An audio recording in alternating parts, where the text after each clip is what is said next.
Now, if you're the type of creator that doesn't like to put a monitor on their rig because it's a bit too bulky, cumbersome, and a bit too much to set up, this brand new Feelworld monitor, the P6XL, is going to absolutely blow your mind. I truly think that this is what every creator has been waiting for. I'm built unique, I'm better.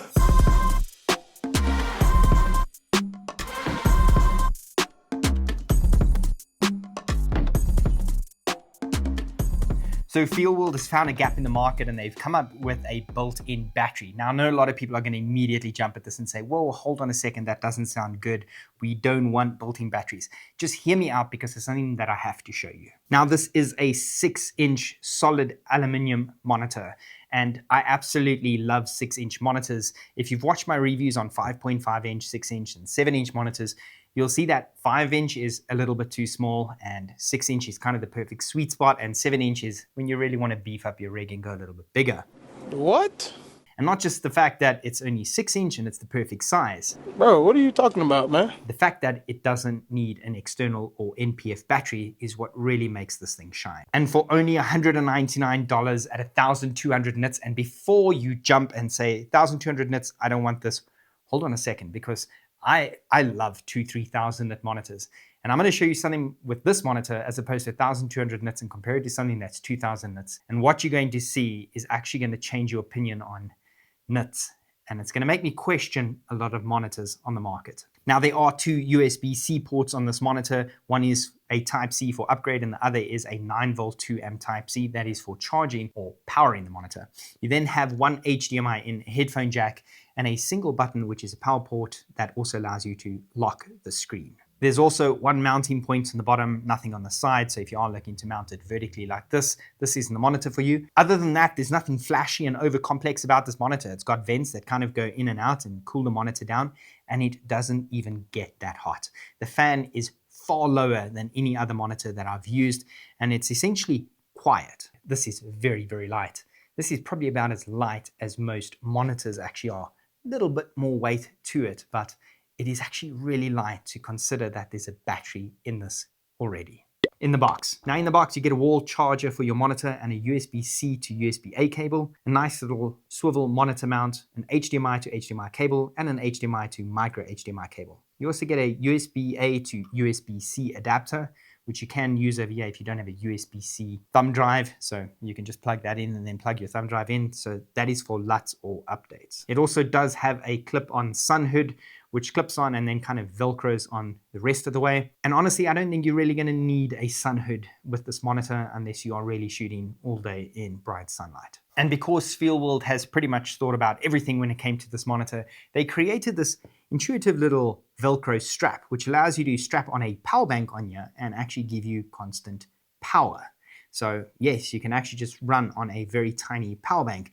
And that is extremely important because back to that point of what happens if something happens to the battery in this monitor?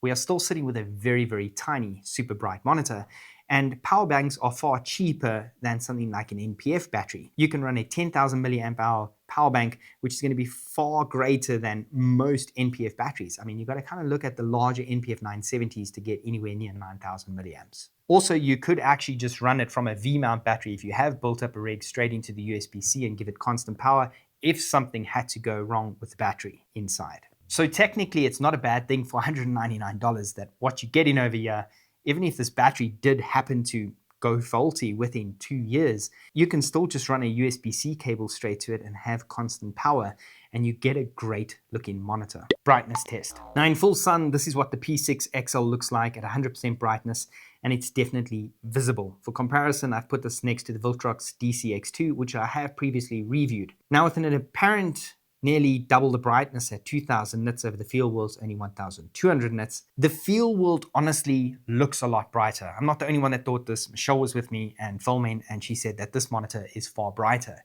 In actual fact, when I dragged this one down to 75%, then it's equally as bright as the Feelworld's 2,000 nits. So it is equally as bright, no matter if we're looking at directly in sun, trying to measure it against shadows in the leaves, and really just trying to obscure the view. There is nothing about even the viewing angle from the side. This is constantly brighter than the Viltrox DCX2 which is 2000 nits. And I'm going to get to a little bit of a battery test against that Voltrox to really prove my point. And that Voltrox does come at a price point of $40 higher. And you may say, yes, but it does also come with a small NPF battery.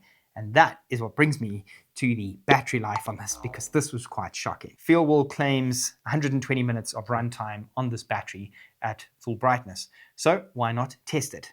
Not just once, not just twice, but I actually tested it 3 times. I also compared this up against the Voltrox using 2 different batteries, Voltrox's and my own.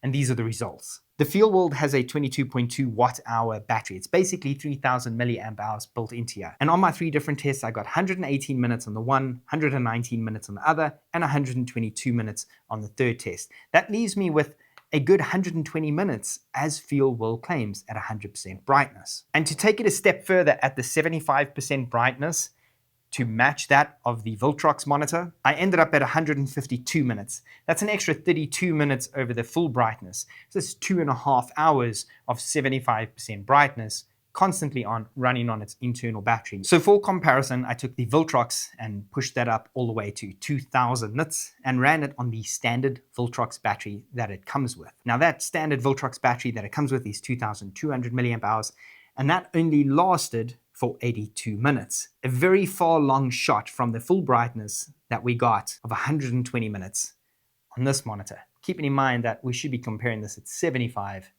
brightness, which was 152 minutes, to the Voltrox. I then took my own NPF 750 battery and ran it at full brightness, and that's a 4600 milliamp hour battery, and I ended up with a total runtime of 177 minutes. Now that just beats this monitor at 75% brightness, and then essentially we're looking at equal visible brightness to our eye. I know that may seem like a bit of a random test, but for creators, this is what we look at.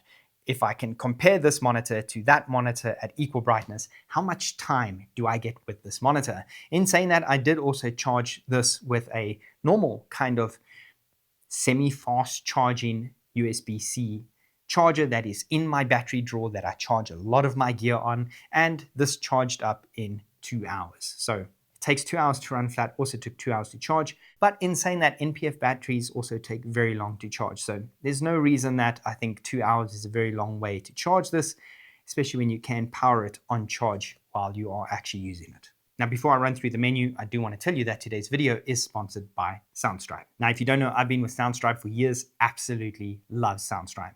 Soundstripe makes music licensing super easy for creators like myself, and for you, not just that, but for larger agencies, people that are looking for music for content creation or even bigger commercials, ads. A lot of their stuff is even used in movies that you and I have watched. So if you do want to simplify the way you license music and find some amazing, super cool AI song editing and AI song searching for projects, you can head over to www.soundstripe.com/rich, and they will hook you up with a bit of a discount, and you're welcome.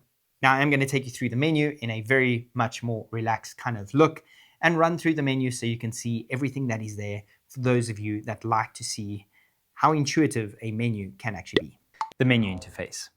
Now, operating the menu interface is pretty standard across most monitors. Swiping up and down on the left-hand side adjusts your backlight from 0 all the way to 100%, and swiping down on the right-hand side adjusts your volume. Swiping up from the bottom gives you access to all your different settings and your vector scopes, focus peaking, but before I get to those, I am going to show you, if you double tap, this is where it shows you your assists, your markers, your image, and your user options. So if you're not exactly sure what these mean and you do want to check them, if you are a videographer and you use these tools a lot, you're going to know exactly which ones are vector scopes and histograms, false color. But what you can do is just double tap the screen, pops up with this menu, and then you can see all your assist and you can see your waveform. And this allows you to adjust those waveforms when they are applied. So you can go to all your waves. These are all your waves, and you can switch them on or off. If we toggle them on, you will see them. Toggle them off. Your waveform, you can also switch it on over here. You can switch it off. Now, this is basically the exact same as this. This is just a quick version of it. As you can see, when it goes gray, it switches on. When it goes black and white, it toggled off. So you can see there, if I open this one and we double tap and I go to vector, you can see now that I can toggle it on or off. And now you can adjust your X and Y axis to place it exactly where you need to. Now this applies basically to absolutely everything. Your histogram, you can change it, switch from on, off, and let's just adjust that Y position so we can see it. RGB1, RGB2, just Y.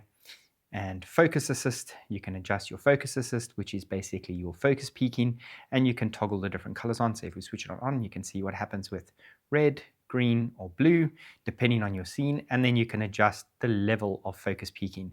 Now, obviously, if you do have camera settings on your screen, it's going to apply that focus assist to those camera settings. So you can switch a clean HDMI out if you want to be really picky.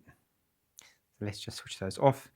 You've got your embedded audio, and you can adjust your audio levels, zebra pattern, your check field, and your false colors, normal or array. And on markers, you can put your grids, you can switch them on or off, and then you can customize them to your rule of thirds or a 2x2, 4x4, custom rows, color, the whole lot, safe frames for your safe frame markers, depending on exactly how you want to film, and you can switch those colors on or off too. You have a center marker, which will pop up in the center if you are looking for the center of your video, and a ratio marker for 16:9 to 35:1, 9:16 for vertical, for those of you that absolutely love video in vertical, and then you can obviously change that shading on the outside as well.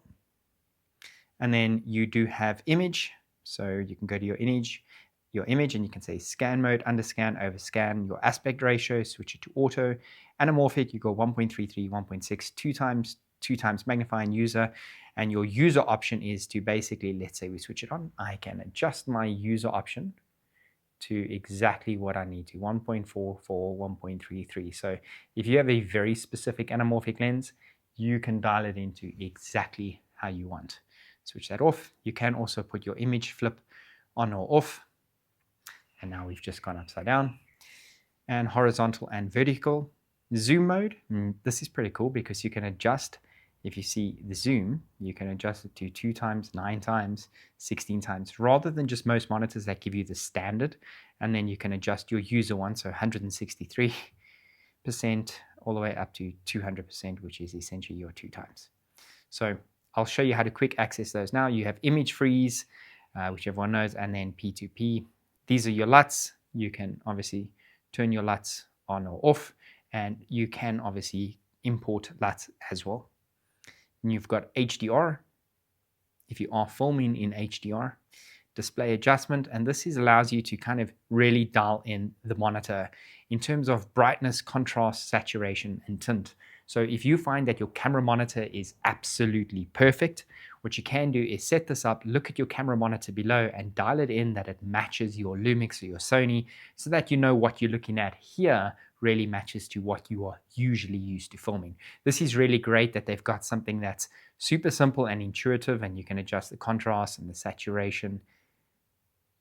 And you can really dial it in. If you want, you can actually film something, go outdoors, film something, have a model stand there so you get some skin tones, pull it in on your editing computer and put this monitor right next to it with the same clip, and you can look back at it and dial this in to your editing screen. Then you've got color adjustments, which is a display range, and adjust the temperature of your monitor as well, or you can use a dial it in. So it's kind of really adjusting the color as well as the display, so you can really adjust the monitor to your needs. And then moving over to system, you've got user switch, so you can have different, let's call it layouts, language, your OSD options. So this is the menu system that you see right now. You can tell it to go off after 15 seconds and it'll automatically do it, or you can adjust the transparency of it. And if there's no signal, what do you want to see? Do you want to see a red screen or a blue screen or a black screen? Let's leave it on a gray screen. EDID settings, volume, which you can obviously adjust there too. Cooling fan, you can switch it on, 1, 2, 3, 4, 5.